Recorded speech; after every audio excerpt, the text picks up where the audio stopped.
Imaginez la scène, un ciel lourd et sombre, des nuages chargés qui semblent annoncer quelque chose de terrible. Notre Messie, le Seigneur Jésus-Christ, supportait déjà les souffrances causées par les hommes sanguinaires de son époque. À mesure que nous prenons conscience des personnes derrière l'atroce crucifixion de notre Sauveur à travers les testaments de la Bible, nous sommes confrontés à une question troublante.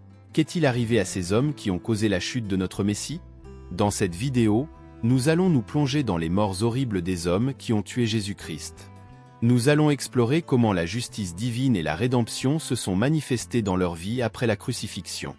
Mais avant de commencer, je voudrais vous demander de nous soutenir avec votre pouce en l'air, votre abonnement et n'oubliez pas d'activer la cloche pour ne manquer aucune de nos prochaines vidéos. Maintenant que vous l'avez fait, commençons ce voyage sombre et révélateur, en commençant par le tristement célèbre gouverneur Ponce Pilate. Préparez-vous à découvrir les conséquences sombres qui ont suivi la plus grande injustice de l'histoire. Ponce Pilate, l'homme qui se lava les mains devant la foule, essayant de se débarrasser de la culpabilité de la condamnation de Jésus. On sait peu de choses sur sa vie avant de devenir gouverneur de Judée, mais une chose est sûre, sa décision a scellé son destin d'une manière qu'il n'aurait jamais pu imaginer. Pilate était un homme puissant, mais aussi cruel et impitoyable. Selon des récits historiques, il n'hésitait pas à utiliser une force excessive pour maintenir l'ordre. Philon d'Alexandrie, un philosophe juif, décrit Pilate comme un juge terrible, qui volait les gens et les exécutait sans jugement. Cependant, c'est sa rencontre avec Jésus qui a marqué un tournant dans sa vie. Après la crucifixion, Pilate a affronté une série de malheurs. Selon l'historien Eusèbe de Césarée, Pilate fut démis de ses fonctions et rappelé à Rome pour avoir utilisé une force excessive contre les Samaritains. Sa chute en disgrâce a culminé en un destin sombre. Pilate s'est suicidé sur ordre de l'empereur Caligula, une mort violente et humiliante. Son corps fut jeté dans le Tibre, et encore aujourd'hui, on pense qu'il existe des preuves de son existence dans les profondeurs de ce fleuve. Ponce Pilate, l'homme qui a tenté de fuir sa responsabilité, n'a pas pu échapper aux conséquences de ses actes. Sa vie s'est terminée en tragédie, et son histoire sert de rappel sombre que la justice divine trouve toujours un moyen de prévaloir. Mais Pilate n'était pas seul dans son destin sombre. Ensuite, nous allons rencontrer un autre personnage qui a joué un rôle crucial dans la crucifixion de Jésus et qui a également rencontré une fin terrible, Cassius le Nu, le centurion romain qui a percé le côté du Christ. Cassius le Nu, un nom peut-être inconnu pour beaucoup, mais qui a joué un rôle terrible dans la crucifixion du Christ. Ce centurion romain fut le soldat qui perça le côté de Jésus avec une lance, garantissant que notre Sauveur rende son dernier souffle sur la croix. Selon l'Évangile de Nicodème, un livre apocryphe de la Bible, Cassius le Nu était originaire de Cappadoce, dans l'actuelle Turquie. Au moment où il perça le corps de Jésus, du sang et de l'eau jaillirent de son côté, atteignant les yeux du centurion. Miraculeusement, ce mélange restaura sa vue, le conduisant à une profonde transformation spirituelle. Le Nu, impacté par le miracle, se convertit au christianisme et devint un disciple dévoué de Jésus. Cependant, sa nouvelle foi ne fut pas bien accueillie par les Romains. Il fut emprisonné et finalement décapité pour sa croyance, devenant l'un des premiers martyrs de la foi chrétienne. Malgré sa cruauté initiale, l'histoire de Cassius le Nu est un puissant témoignage du pouvoir transformateur de la foi et du pardon. Même l'homme qui causa tant de douleur à Jésus trouva la rédemption, et en fin de compte, paya le prix le plus élevé pour sa nouvelle foi.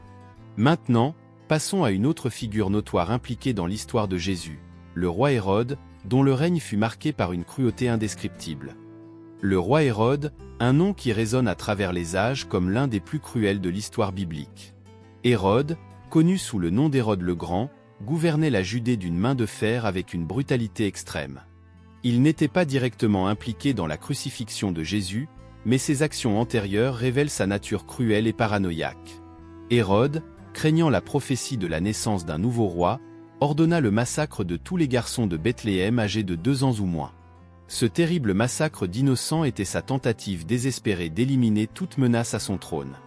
Matthieu, chapitre 2, verset 18, décrit l'horreur. Une voix s'est fait entendre à Rama, des pleurs et une grande lamentation. Rachel pleurant ses enfants, et n'a pas voulu être consolée, parce qu'ils ne sont plus. La fin d'Hérode fut tout aussi horrible. Les récits historiques indiquent qu'il souffrait d'une terrible maladie, possiblement la gonorrhée ou une insuffisance rénale. Ces derniers jours furent tourmentés par de sévères douleurs intestinales, des démangeaisons insupportables, des difficultés respiratoires et des convulsions fréquentes. L'infection de ses organes génitaux lui causait une souffrance indescriptible, le menant à une mort lente et douloureuse. Malgré son pouvoir et son influence, Hérode trouva une fin misérable, que beaucoup considèrent comme une juste rétribution pour les actes cruels qu'il a commis pendant son règne. Son histoire est un rappel que la méchanceté ne reste pas impunie et que, finalement, la justice divine prévaut. Maintenant, passons à une autre figure notoire de l'époque de Jésus, l'empereur Tibère, dont le règne a coïncidé avec les événements cruciaux de la vie du Christ. L'empereur Tibère, l'un des hommes les plus puissants du monde antique, a gouverné Rome de 14 à 37 après Jésus-Christ, pendant la vie et la crucifixion de Jésus. Bien que les évangiles ne mentionnent pas sa participation directe à la mort du Christ, son influence se faisait sentir dans toute la Judée. À cette époque, la Judée était une province éloignée du vaste empire romain, loin des préoccupations centrales de Rome. Cela signifiait que Tibère, occupé par des affaires internes et externes plus urgentes, était largement désinformé de ce qui se passait en Judée. Cette ignorance permit à Ponce Pilate de procéder à l'exécution de Jésus sans grande interférence du gouvernement central. L'histoire de Tibère, cependant, est marquée par des intrigues et des trahisons qui culminèrent par sa mort violente.